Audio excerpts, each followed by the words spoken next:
港傑出運動員選舉小知識大挑戰 ，Let's，Let's go！ go！我哋今次嘅任務係鬥快揾市民答中5條同傑出運動員相關嘅選擇題。如果輸咗就要接受大懲罰。預備啊！最後生嘅香港傑出運動員係幾多歲？A 係17歲，B 係14歲。啊，啱咗啦！第二題係而家嘅香港傑出運動員選舉，每一屆會選出幾多個星中之星 ？A 係1個，B 係2個。A 啊，B 啱，係。第三條就係近20年嘅香港傑出運動員選舉啦。邊位運動員連勝星中之星最多次啊 ？A 就係張家朗 ，B 就係伍家朗。啱咗啦。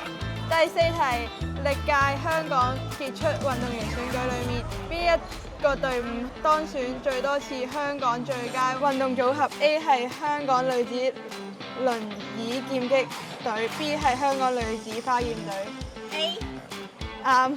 第五題，喺一眾獲選嘅香港傑出運動員當中，有幾多位運動員曾經贏過奧運或殘奧金牌 ？A 係2位，B 係6位。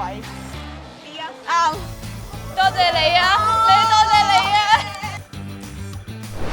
你今日輸咗啊！咁點啊？你要接受嘅懲罰係喺度做十下掌實壓照，一路做一路唱歌。